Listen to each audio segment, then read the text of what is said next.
Jules Koundé est blessé les amis, oui, on adore les trêves internationales ici, on adore ces trêves pourries qui servent à rien pour aller jouer des matchs totalement merdiques contre des équipes merdiques, pour une Ligue des Nations qui sert à rien frère. On s'amuse, c'est parti.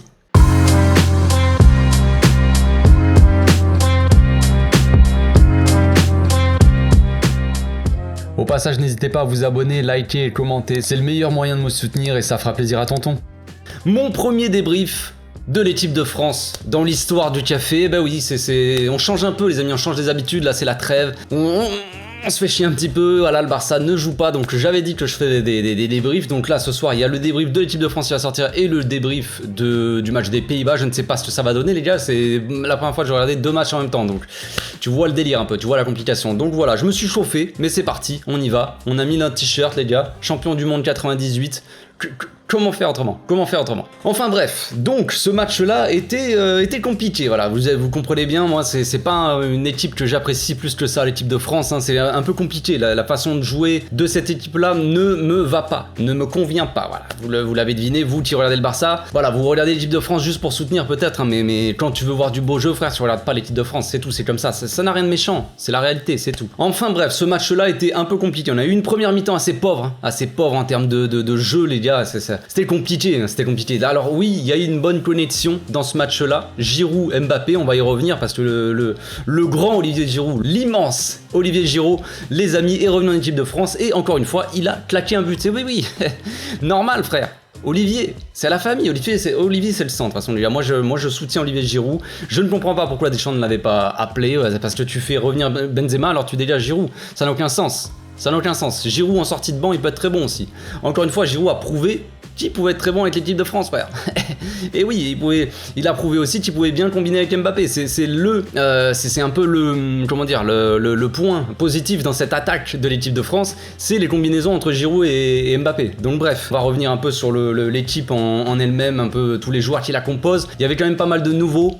J'ai bien l'impression que Fofana, je sais même pas s'il a déjà été appelé, Badiachil, je sais pas si ça se prononce comme ça les gars, je connais pas trop les joueurs, je sais que ça joue à Monaco mais je les vois pas souvent jouer, je regarde pas à Monaco, je regarde pas la Ligue 1, donc compliqué de me faire un avis, mais ils m'ont étonné, Badiachil, je ne sais pas, en défense était plutôt bon, et Fofana au milieu, pas mauvais le gamin, beaucoup d'agressivité, d'intensité, voilà, c'est des milieux travailleurs. Tchouaméni aussi très bon, voilà, qui avait failli marquer une retournée, mais il a mis dans le visage du gars peut-être à la place, enfin bref, mais très bon match de Tchouaméni en première mi-temps, et ça manquait. De toute façon, c'est ça le problème des 3-5-2 les gars, c'est que c'est beaucoup les pistons qui travaillent. Si les pistons, si ça passe pas bien sur les côtés, en gros tu dois, j'imagine à peu près, hein, je dirais que pour relancer, tu dois relancer un peu sur peut-être axe, tu envoies après sur les côtés, et après tu reviens dans l'axe, tu vois, ça fait un peu des...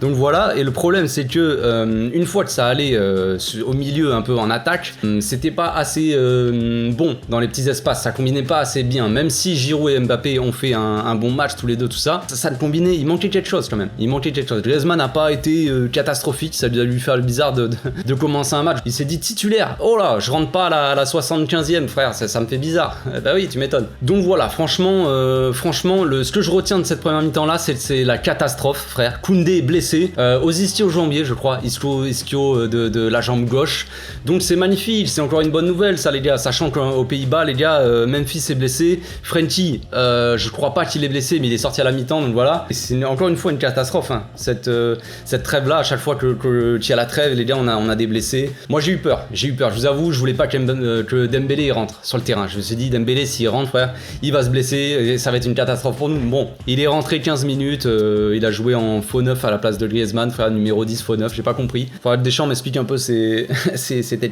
tactiques, tout ça sur le terrain, pas l'air de trop saisir le truc, mais bon bref.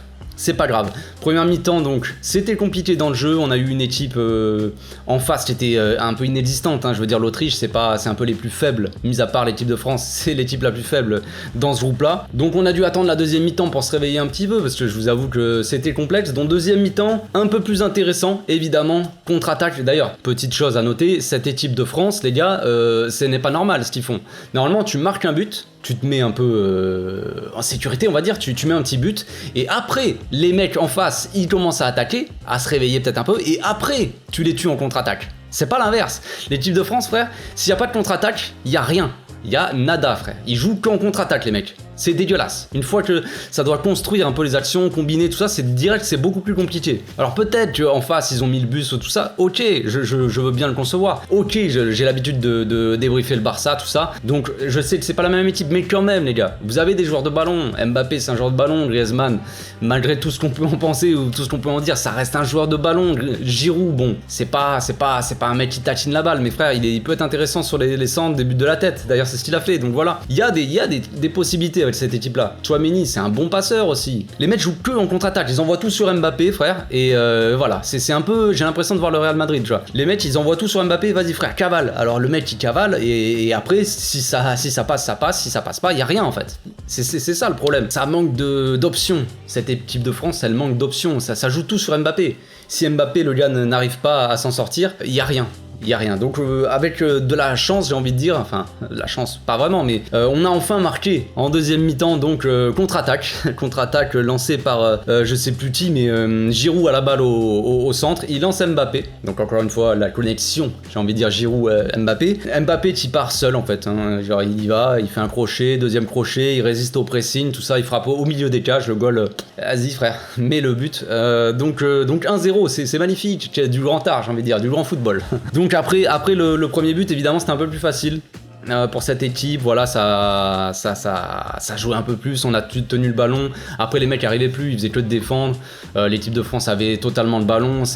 Et on jouait de mieux en mieux en plus de ça. Une fois qu'on a mis ce but-là, on a commencé à jouer, vraiment. C'est ça qui était un peu bizarre aussi d'ailleurs. Donc les jeunes ont fait le taf. Les jeunes au milieu ont été très bons. Et ensuite est venu le deuxième but, donc je sais plus exactement la combinaison, les gars. C'est Fofana ou Tchouaméni qui lance, je sais plus, les gars, je l'ai plus en tête. C'est un des deux qui lance Griezmann sur le côté, il me semble bien. Et Griezmann qui saute en première intention pour Giroud qui saute à 2,50 m de haut. Enfin, il met sa tête, voilà. C'est Giroud, ça, c'est Giroud. C'est l'Olivier.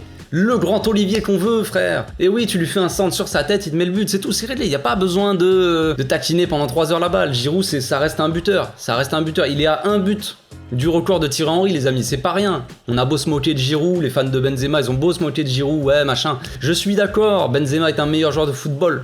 Ça, c'est clair. De football, bah oui. Mais bon, Giroud, ça reste un buteur. Il claque.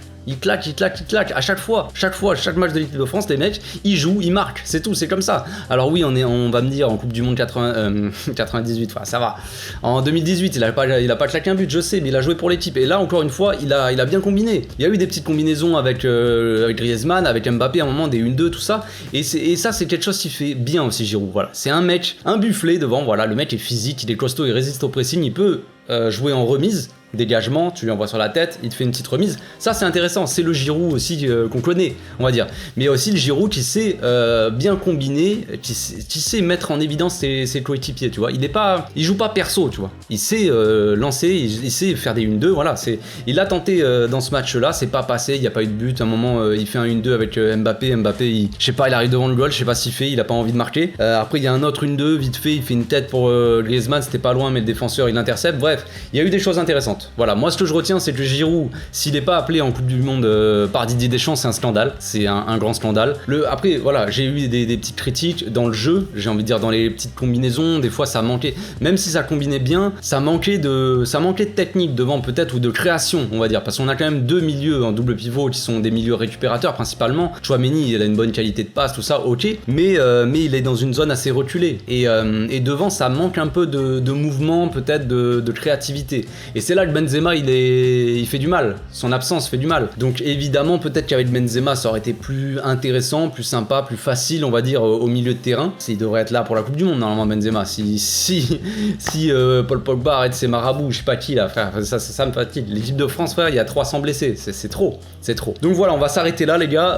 Il y a de l'espoir, il y a de l'espoir dans cette équipe. Ils étaient derniers, je crois que maintenant ils sont 3e là sur 4, donc ils sont à quoi, à 4 points du Danemark. Je sais même pas combien de matchs il reste. Je sais même pas s'ils ont la possibilité vraiment de remonter au classement, 2e. Je vous avoue, j'ai pas trop suivi ça. Là, je vous fais des débriefs, les gars, mais je le fais un peu à l'arrache. Mais bon, bref, il y a un peu d'espoir pour cette équipe de France. Évidemment, la Ligue des Nations, on s'en fout complètement. Hein. Concrètement, ce qui est le plus intéressant, le plus important, c'est de se préparer pour la Coupe du Monde. Et voilà, il manque quand même pas mal de choses à cette équipe de France. Je pense que, voilà, je veux pas vous décevoir, mais je pense qu'elle ira pas très loin en Coupe du Monde. Mais il y a de l'espoir quand même. Il y a de l'espoir, il y a des jeunes qui sont bons. Voilà, il faut que, pour moi, hein, ça va être le mot de la fin, mais il faut que Deschamps laisse sa place. Bon après voilà, hein, là je pars dans des délires, ça parle plus de match, mais t'as compris. Voilà, le président de la FFF, il en a eu marre de toucher des gamines. Au bout d'un moment, il s'est fait griller, frère, et là ça commence à être compliqué pour lui. Et il va falloir faire des changements, pas que dans la FFF, frère, faut changer un peu tout ça. Faut les dégager, les mecs qui touchent des gamins, il faut les pendre. Et puis voilà, on finit là-dessus sur cette note joyeuse, les amis. On se retrouve tout à l'heure, juste après. Là, je vais faire le débrief pour les Pays-Bas contre la Pologne, contre Lewandowski. Tu as eu du mal tout seul. D'ici là, les amis, portez-vous bien. On se retrouve demain. De toute façon, il y a d'autres débriefs de match. Je sais plus ce qu'il y a demain. Il y a peut-être l'Argentine. Je sais plus. Je vous avoue que là, l'Espagne, peut-être l'Espagne. Donc, on se retrouve bientôt. D'ici là, portez-vous bien. Passez une très bonne soirée. Ciao.